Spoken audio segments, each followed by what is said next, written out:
Assalamualaikum warahmatullahi wabarakatuh. Ahmaduhu wa nastaghfiruhu wa na'udzu billahi min shururi anfusina wa min sayyiati a'malina. May yahdihillahu fala mudilla lahu wa may yudlilhu fala hadiya lahu. Asyhadu an la ilaha illallah wahdahu la syarika lah wa asyhadu anna Muhammadan abduhu wa rasuluh. Yang kami muliakan orang tua kami yang hadir pada kesempatan ini, yang kami hormati Bapak Sesepuh, Bapak Haji Mu'in, Bapak Haji Berdian, dan Ustaz Bertaudin, yang alhamdulillah beliau dengan segala kesibukannya mau datang, mau hadir di tempat ini. Mudah-mudahan dengan kedatangan beliau dan kedatangan panjenengan sedoyo, Anda semuanya, mendatangkan berkah, menambah rahmat Allah tercurah di kediaman kami, di rumah kami ini. Salawat dan salam kita panjatkan kepada panutan kita Nabi Agung Muhammad Sallallahu Alaihi Wasallam. Mudah-mudahan dengan namanya yang senantiasa kita sebut, sunnahnya senantiasa kita lakukan, amalannya yang senantiasa kita contoh dalam keseharian, akhlak beliau yang senantiasa kita praktekkan, sehingga kita semakin dicintai oleh Nabi kita. Kita akan bersama dengan Nabi yang kita cintai kelak nanti di akhirat. Amin ya rabbal alamin. Selanjutnya, sebelum kita ngaji kitab, kami mengucapkan terima kasih sekali matur nuwun kepada Ustaz Bertaudin yang sudah memberikan motivasi, memberikan semangat, memberikan dukungan atau dorongan kepada kami semuanya, karena kami masih belajar, masih butuh dituntut, masih butuh nasihat, masih butuh wejangan. Tanpa nasihat Anda semuanya, dukungan panjenengan semuanya, tentu saya tidak akan bisa berbuat apa-apa. Terus terang saja, kami ini hanya modal semangat. Yes. Kalau dari segi pengalaman, ya nggak ada pengalaman. Dari segi ilmu, ya baru belajar. Dulu pernah mondok, yang mondoknya yang nggak lama. Ya alhamdulillah pernah mondok, gitu aja kan. Ya. Sebuah kenikmatan yang luar biasa. Ya.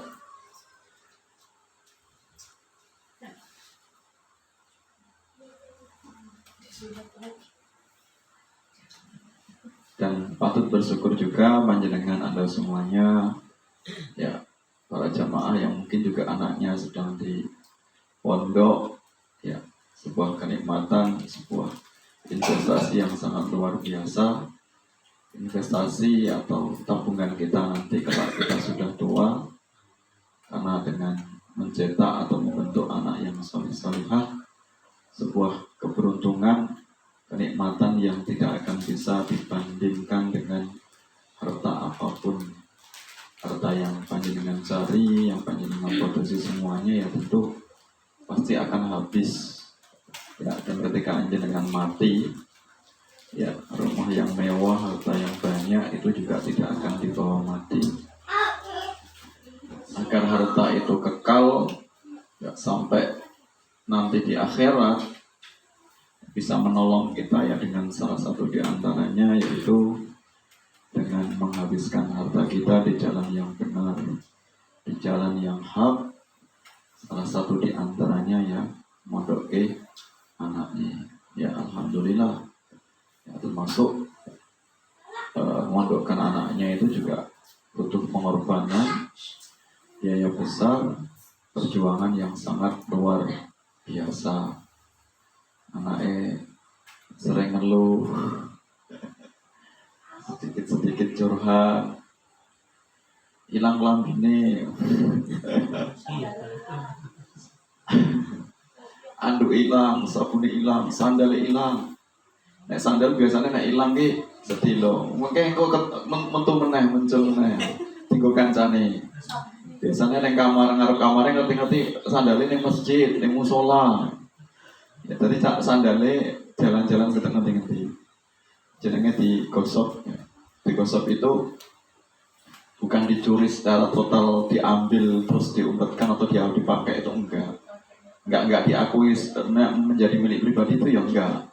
Tapi dia yang numpang make gitu kan.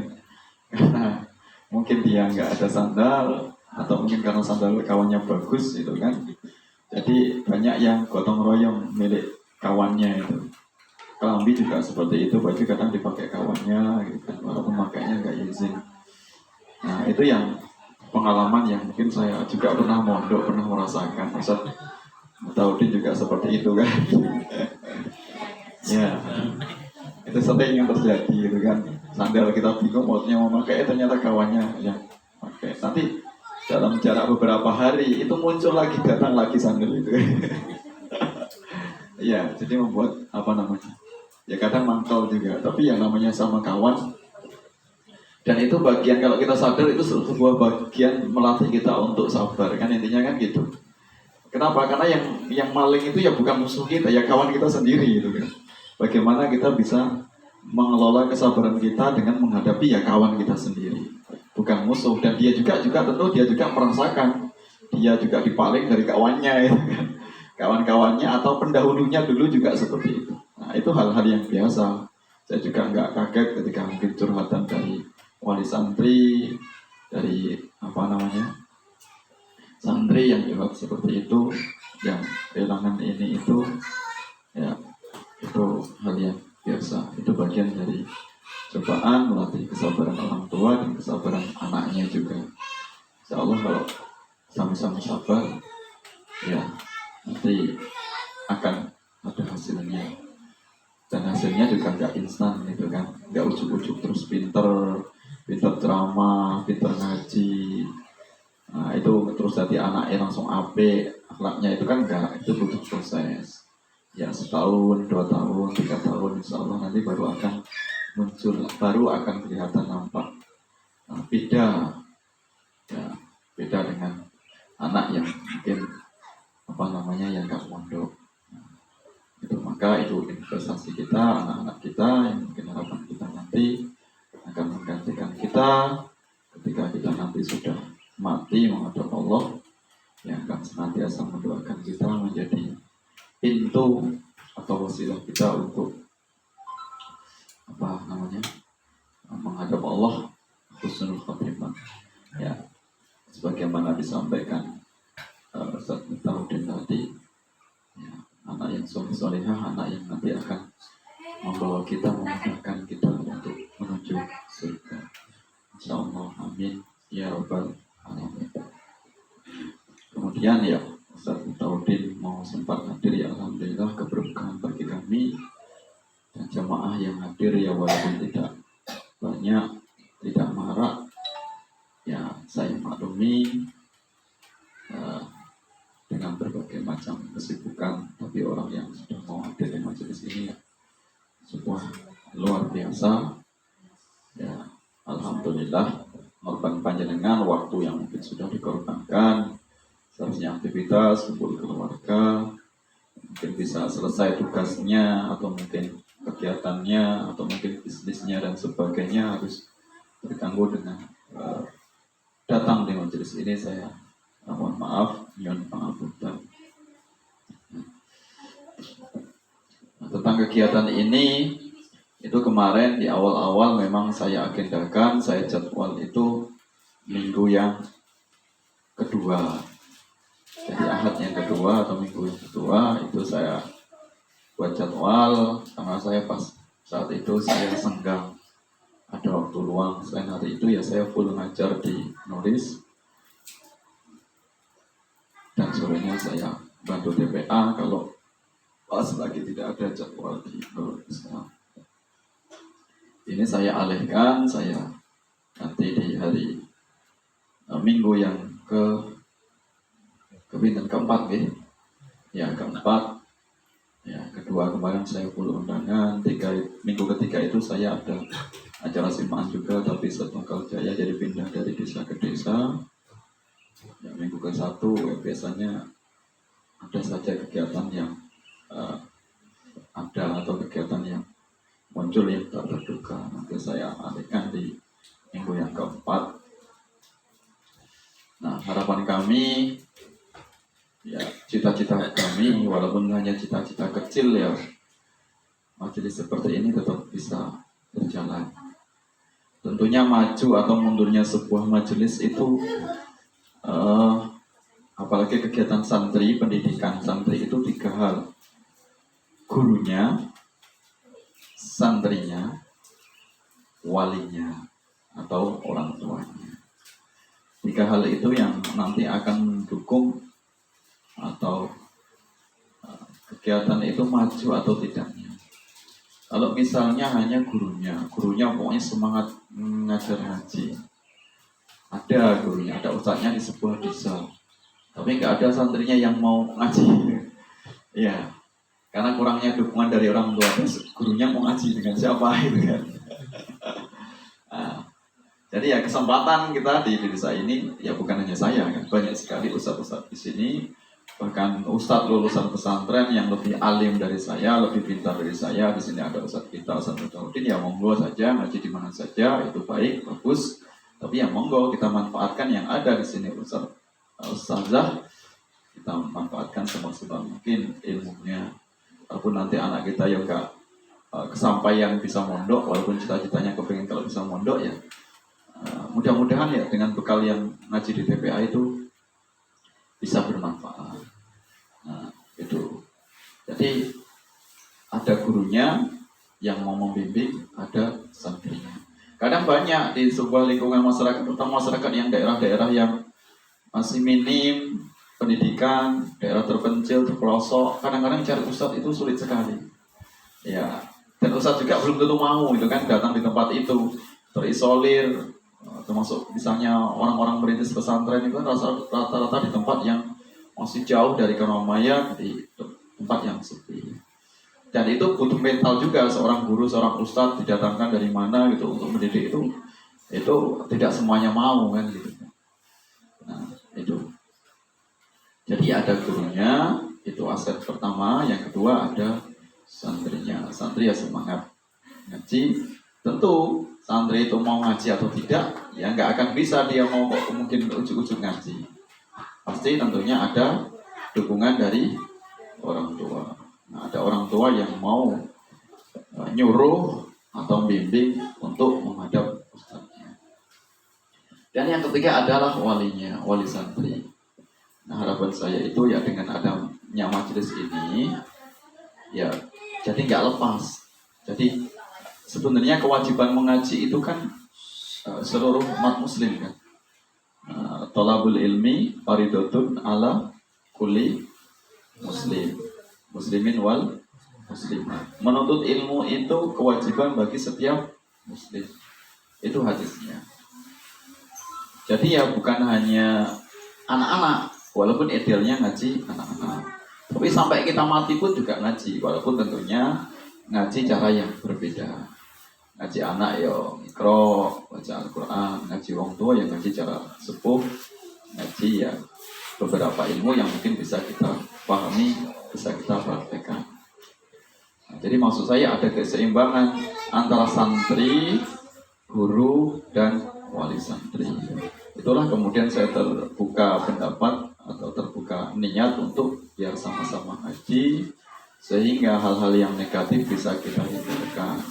Dengan adanya majelis seperti ini, kita sama-sama mendoakan desa kita ya biar maju, terhindar dari berbagai macam bala bencana. Sama-sama kita berdoa. Doa sendirian saya dengan mamaknya Zaka kan berbeda dengan kita sama-sama. Kita majelis seperti ini, kita niatnya silaturahim. Silaturahim itu bisa melancarkan rezeki, memanjangkan umur, Ustaz, ya Pak Haji Kurnian ya. Kita niatnya silaturahim, saling ketemu, kita saling berbagi, saling saling nasihat menasihati. Nah, jadi pendapat saya, kalau santri itu semangat ngaji, bahkan setiap hari kan di sini nggak libur. Jumat aja malam Jumat untuk ngaji. Mungkin nggak tempat lain ada tempat liburnya. Bahkan santri tanda tanya kapan sih Ustaz liburnya? Kok nggak enak ini? Kalau Jumat yang ngaji. Atau bahkan lebaran berlebaran tang dino yo nggak di sak karepe santri mangkat teko ya tetep tak nggak tahu mungkin pray. Iya, walaupun di awal-awal mungkin sedikit ya nggak saya katakan pray. Bahkan siapapun yang mau datang, bahkan malam takbiran, pengen bocah ngaji, ya tak ngaji sambil takbiran. Gitu. Ya, karena di sini bukan tempat yang mengharuskan kemudian jadwal segini-segini, kecuali kalau memang itu di pesantren harus biar tertib, karena santri juga harus mukim, nampak di situ biayanya, kemudian mengawasinya, kemudian buatkan makanannya kan. Cuma kalau ngaji kecil-kecilan seperti ini ya siapapun, kapanpun kita bisa datang. Nah jadi harapan kami, jadi ya kalau anak itu semangat ngaji, bahkan itu setiap hari anak itu nggak pernah lelah, minimal bagi saya, wali santri atau masyarakat sekitar itu ya tetap ngaji minimal sebulan sekali. Itu kan sudah imbang menurut saya. Ya antara setiap hari dengan hanya sebulan sekali. Walaupun ngajinya juga cara yang berbeda. Jadi ada penambahan ilmu semuanya. Yang nambah ilmu ya bukan hanya jenengan, saya juga bisa bertambah ilmu, bertambah pengalaman. Jadi sama-sama kepingin maju, tidak hanya salah satu faktor saja, tidak hanya salah satu segi. Jadi kita nggak bisa kita hanya kepingin anak AP, kepingin anak seger ngaji, anak soleh-solihah, tapi wong tuane dhewe kurang semangat ngaji, kurang semangat mendatangi majelis-majelis ilmu, padahal anaknya ben kepingin pintar ngaji, semangat majelis ilmu. Dan anaknya bermanfaat di masyarakat sekitar, tapi tidak mau hadir, andil, datang di majelis-majelis ilmu. Nah, itu mungkin yang saya pahami. Karena harapan saya desa Sri Mulia ini desa yang tentrem, desa yang dari segi ekonominya masyarakatnya ya sudah lumayan maju. Kalau kita melihat di masa-masa dulu, kalau kita lihat ke belakang, itu sesuatu kenikmatan yang harus kita syukuri. Tapi kita imbangi antara kemajuan fisik dengan kemajuan rohani. Nah, itu jadi seimbang. Ya. Dan tokoh-tokoh kita, ya alhamdulillah, para ustadz, aparat semuanya sangat mendukung kegiatan-kegiatan seperti ini. Harapannya semuanya kita sama-sama seiring sejalan. Nah, insya Allah kegiatan ini semuanya sergap, semuanya sadar, semuanya saling memahami. Jadi insya Allah nanti ini atau desa ini nanti akan maju. Jadi ya saya minta disampaikan, saling memberi ajakan, walaupun kita niatnya nggak maksa gitu kan, nggak boleh juga kalau kita memaksa dalam kebaikan. Tapi kalau kita mengajak, insya Allah sama-sama mendapatkan pahala. Walaupun yang diajak ya belum mau ya nggak apa-apa kan gitu. Jadi saya nyuwun tolong datang panjenengan sedoyo, mbak-mbak ya atau ibu-ibunya yang hadir, nyuwun tolong ya untuk memberikan info atau menyebarkan info apa yang saya infokan ada di grupnya juga. Ya, Ustaz Miftahudin juga mungkin bisa menyampaikan di masyarakat di sana. Kalau saya secara langsung ke mana-mana itu kayak kurang mati juga ya Ustaz. Ya, karena itu tadi kalau untuk maju atau tidaknya itu banyak faktor, banyak orang pendukungnya, banyak tokoh yang mau mendukung. Kalau saya sendiri nggak akan bisa.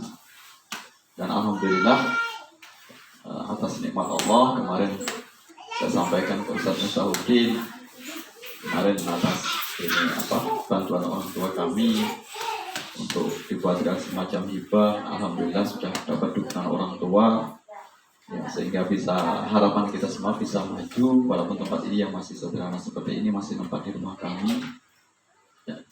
Kemarin sudah kita buatkan rencana untuk tanah hibah di sebelah itu. Dan alhamdulillah kemarin saya juga mengajukan semacam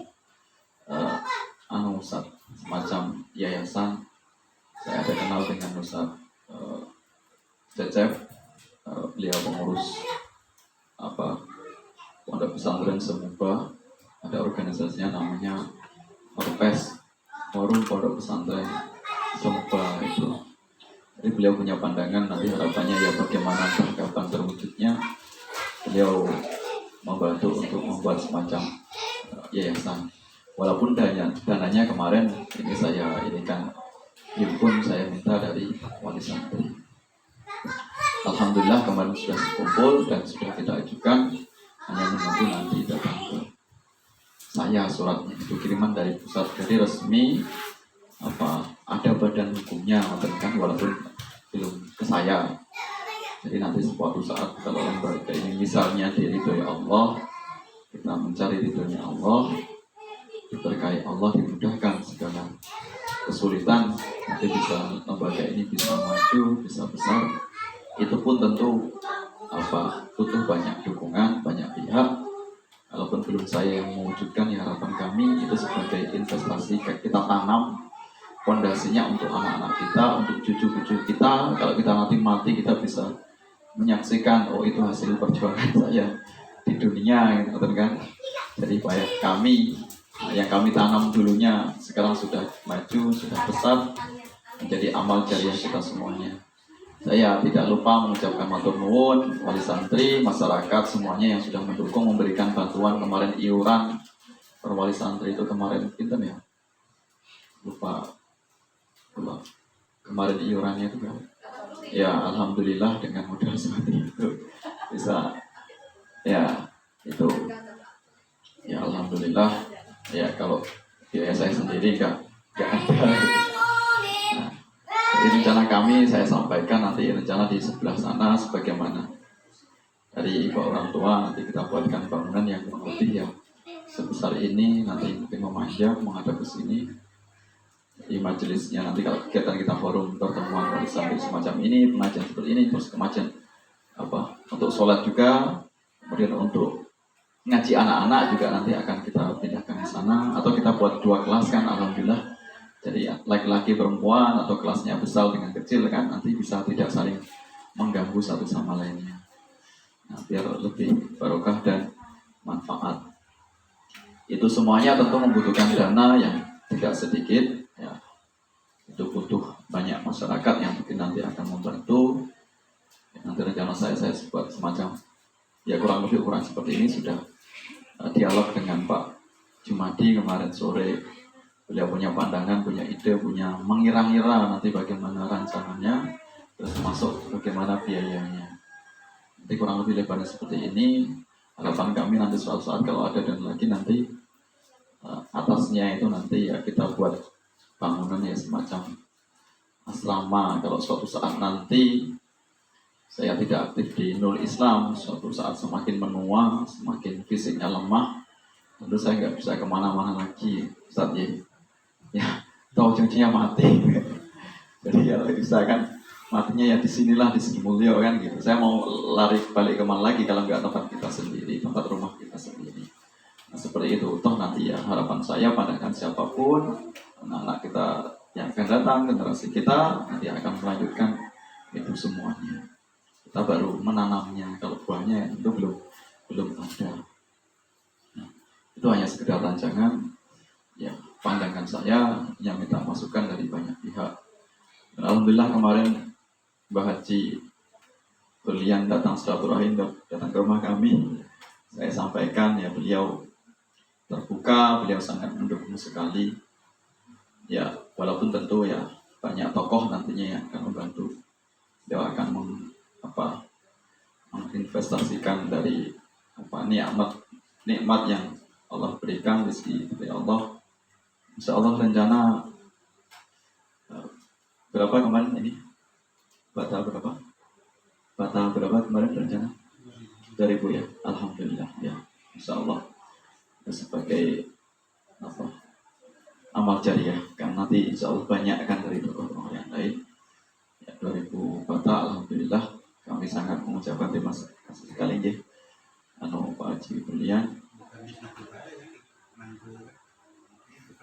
Ya alhamdulillah ya. Nanti saya kalau sudah turun surat untuk akte yayasan, terus ada surat hibahnya dari Ustaz Muftaurin yang akan membantu. Terus nanti kita buat suratnya atau dana-dananya rinciannya nanti saya minta dari Pak Jumadi sudah jadi semuanya. Nanti akan kita sodorkan ke masyarakat yang mungkin terbuka untuk membantu, atau mungkin ada orang yang kenal tokoh dengan pejabat atau kenal dengan apa perusahaan atau PT, biasanya kan ada dana sosial untuk pendidikan. Nah, insya Allah nanti akan dimudahkan oleh Allah Subhanahu Wa Taala. Ya, itu hanya sekedar apa mimpi-mimpi dan harapan ya. Dengan doa panjenengan semuanya, panjenengan Pak Haji Muin, Ustaz Daudi, Pak Haji Bulian, dan semuanya jamaah yang hadir maupun yang tidak hadir, untuk mendoakan kami semuanya diberikan kesabaran, diberikan kemudahan oleh Allah Subhanahu Wa Taala. Ya. Kita lanjutkan pengajian ini, ngaji cilik-cilikan Ustaz Daudi. Untuk ngaji yang kitab besar jenengan yang ahlinya, aku saja nih izin ngaji ya, ngaji cilik-cilikan mawon, sing ngaji ya memang bocah cilik ya. Ya. Terus ini saya sampaikan juga untuk jadwal yang akan datang, menurut panjenengan saya minta pendapat biar kegiatan ini bagus atau bisa lebih maju. Ini kan yang jadwal ini yang menentukan kan saya, karena waktu senggangnya ini. Kira-kira menurut kesepakatan bersama, bulan yang akan datang, saat ini bulan apa? Februari ya. Bulan Maret itu kayaknya masih bulan Syaban ya? Masih ya? Belum ketemu Ramadan belum ya? Nah, ini 1 bulan lagi atau sampai ke bulan yang lain setelah Ramadan nanti, setelah Syawal. Kira-kira kita menentukan jadwalnya itu bagusnya kapan? Mungkin kalau jadwal-jadwal seperti ini, mungkin ada yang merasa, oh kok aku repot, aku sibuk, aku kok nggak sempet, kok usahanya kok nggak jadwal, kok misalnya kok waktu-waktu kayak ini. Nah, kira-kira saya minta, apakah tetap minggu keempat ini? Apakah kita alihkan balik ke minggu kedua yang seperti kemarin? Apakah kita alihkan waktunya kapan? Atau malam atau kapan? Ya minimal kita sebulan sekali bisa bertemu. Kita pripun niku nyuwun pendapatnya itu. Sehingga nantinya mungkin ada masyarakat yang lain, yang ibu-ibu yang lain yang juga tergugah hatinya untuk mau datang, semangat untuk datang ke sini.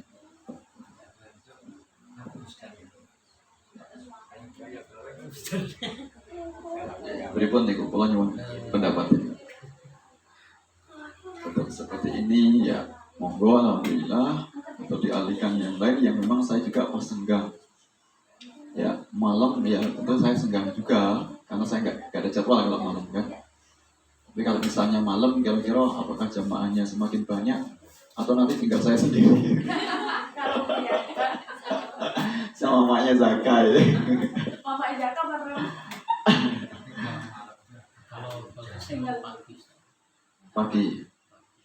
pagi lebih berebut ibu-ibu saya itu pertimbangannya kemarin gitu. Ini jamaah wali santri tentu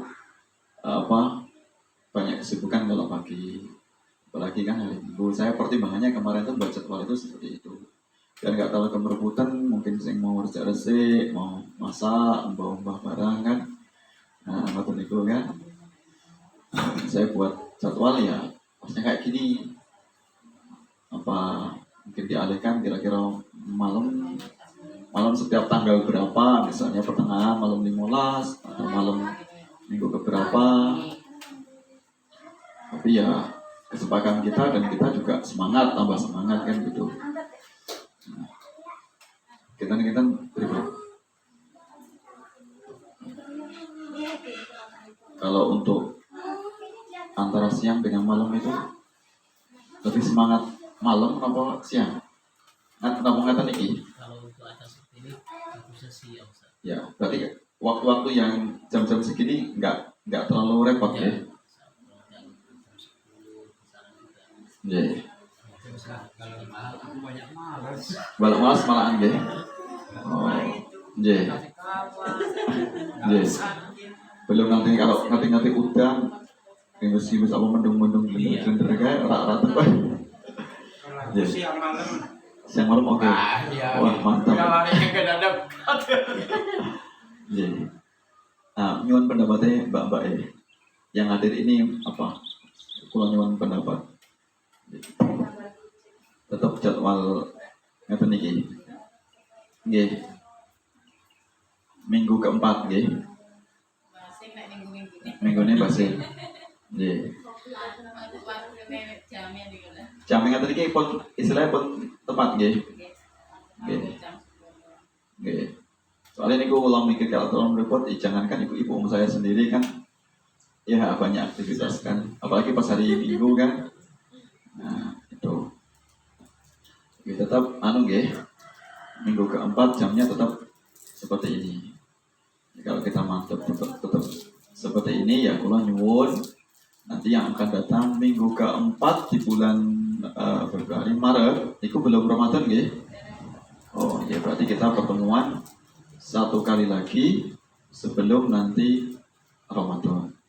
Ramadan kita nanti ketemu lagi di minggu yang keempat di bulan Syawal. Tapi nggak tahu Syawalnya niku awal-awalnya masih suasana Syawal kalau pas minggu keempat ya berarti nanti kita mundur saja ke bulan berikutnya kan gitu. Kalau misalnya saya harap foto misalnya kan. Nah. Yeah. Kalau saya usul pendapat itu tidak hanya bulan Ramadan memang kegiatan libur gitu kan. Yeah. Cuman kalau diambil di tanggal 17 atau tanggal berapa itu waktu bagusnya nggak ada seperti ini. Malam nuzul Quran diadakan seperti ini. Nah, cuman di acara kita mulai pagi, nanti malam terus tinggal syukuran aja gitu. Oh, yeah. Itu selesai gitu. Terus berarti hari 16 malam itu 17. Iya, Niku yang dibaca berapa juz niku? terserah kesepakatan jamaah. Okay. Soalnya kalau dibaca banyak ya membutuhkan energi dan membutuhkan waktu juga panjang. Enggak harus 30 juz yang Oh, itu ada iya. acara kegiatan gitu. Ya nanti kita bicarakan bersama. Kalau misalnya ingin seperti itu, berarti malam 17 itu kumpul semua di sini jamaah. Terus kita ngadakan khataman. Oh, nanti khataman biasanya setiap lingkungan di masjid ada khataman sendiri-sendiri tidak ada? Itu biasanya malam kalau di Oh, kalau ini maksudnya di sini? maksudnya di sini tuh dia tuh acara khusus gitu, acara khusus dari pagi sampai maghrib atau sampai buka bersama gitu. Oh, dengan wali santri atau dengan santri? Ya dengan jamaah seperti ini, Oh, undang-undang umum biasa gitu. iya. Cuma dilibatkanlah organisasinya bulan, Jadi, ada acara khusus gitu. jadi insya Allah nanti Pak musyawarah dengan tokoh-tokohnya atau dengan ibunya juga. Jadi, insya Allah saran atau pendapatnya bagus. Insya Allah. Ya, itu kalau mantap seperti ini ya insya Allah kita nanti bertemu sekali lagi di bulan Sya'ban ya sebelum Ramadan. Ya, kita kirim Al-Fatihah kepada pengarang kitabnya sebelum kita nanti sholat zuhur. Ya. Ilahuddin Nabi Mustafa Muhammad sallallahu alaihi wasallam, khususan Imam Abi Zakaria Yahya bin Syaraf An-Nawawi. Ataballahu wa nafa'a bi ulumihi amin. Al-Fatihah. A'udzu billahi minasyaitonir rajim. Bismillahirrahmanirrahim. Alhamdulillahirabbil alamin arrahmanir rahim maliki yaumiddin. Iyyaka na'budu wa iyyaka nasta'in ihdinas siratal mustaqim siratal ladzina an'amta 'alaihim ghairil maghdubi 'alaihim waladdallin. Amin. Pada kesempatan yang lalu ada hadis yang menyebutkan bahwasanya kita tidak boleh iri kecuali dalam dua perkara atau kepada dua orang, yaitu orang yang memberikan hartanya atau berinfak dan kepada orang yang senantiasa membaca Al-Quran atau menghafalkan Al-Quran, atau orang yang membuat majelis Al-Quran. Jadi kita tidak boleh iri kecuali kepada dua orang itu, yaitu orang yang senantiasa menginfakkan hartanya atau rezekinya di jalan Allah, dan orang yang senantiasa mengadakan majelis Al-Quran. Ya, kita lanjutkan hadis berikutnya. Wa an Abdullah bin Mas'ud radhiyallahu anhu qala Rasulullah sallallahu alaihi wasallam man qara'a harfan min kitabillah falahu hasanatun wal hasanatu bi asyri amsalihha. Ya. Wa an Abdullah bin Mas'ud, dari Abdullah bin Mas'ud radhiyallahu an berkata, Rasulullah bersabda, man qara'a, barang siapa yang qara'a itu membaca harfan, satu huruf, min kitabillah, dari kitab Allah, maksudnya adalah dari kitab Al-Quran, falahu hasanatun, maka baginya adalah kebaikan atau satu kebaikan. Wal hasanatu, dan satu kebaikan itu bi asyri amsalihha, maka balasannya adalah asyri, yaitu 10 semisalnya atau 10 kebaikan. Ya, jadi hadis ini mengatakan atau menjelaskan kita membaca satu huruf dalam Al-Quran, ya, satu huruf itu akan dibalas oleh Allah Subhanahu wa Ta'ala, ya, dengan 10 kebaikan.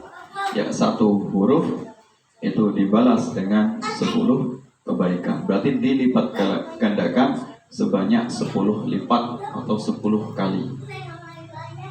La aqulu, tidaklah aku mengatakan, kata Rasulullah, alif lam mim harfun. Alif lam mim itu satu huruf. Walakin, akan tetapi, alifun itu satu huruf, alifun harfun, walamun harfun, dan huruf lam itu satu huruf, wa mimun harfun, dan mim itu satu huruf. Ya. Jadi alif lam mim itu kalau kita lihat itu ada berapa huruf, Niko? Ada tiga huruf. Alif satu huruf, lam satu huruf, dan mim satu huruf. 3 itu kalau satu hurufnya itu 10, berarti alif lam mim 3 dikali 10, 30 kebaikan. Nah, jadi 30 kebaikan itu kita sudah membaca alif lam mim. Apalagi kalau kita membaca ayat Al-Quran berayat-ayat, bersurat-surat, sampai mungkin satu juz itu sudah berapa huruf? Sudah saking banyaknya, mungkin ratusan ribu, ya, mungkin jutaan huruf yang ada dalam satu juz atau satu surat, ya, surat yang ada di dalam Al-Quran. Apalagi kalau kita sampai khatam berjuz-juz, atau mungkin kita sudah khatam juz 30, nanti kita ulangi lagi sepanjang hidup kita. Nah, nanti malaikat pun akan sibuknya mencatat betapa banyaknya orang yang senantiasa membaca Al-Quran. Terlebih lagi kalau dia membaca Al-Quran itu sembari atau sekalian dia merenungi makna, menghayati isi kandungannya. Alhamdulillah sekarang banyak sekali kitab-kitab Al-Quran yang ada terjemahannya, bisa direnungi ayat-ayatnya. Oh, tahu ayat ini berbicara tentang nikmat Allah, berbicara tentang siksa Allah. Jadi kalau kita tahu tentang siksa, oh tahu bahasanya ini larangan, ini hukuman kalau orang melakukan kejahatan seperti ini hukumannya. Jadi ada tambahan ilmunya. Jangan-jangan ayat ini menyindir kita, jangan-jangan ayat ini memang mengarah kepada kita, selama ini kita berbuat maksiat, diingatkan dengan ayat ini. Nah, kalau kita tahu maknanya seperti itu. Jangan kita hanya semangat membaca Al-Quran, tapi kita juga nggak tahu ternyata ayat itu diarahkan kepada kita.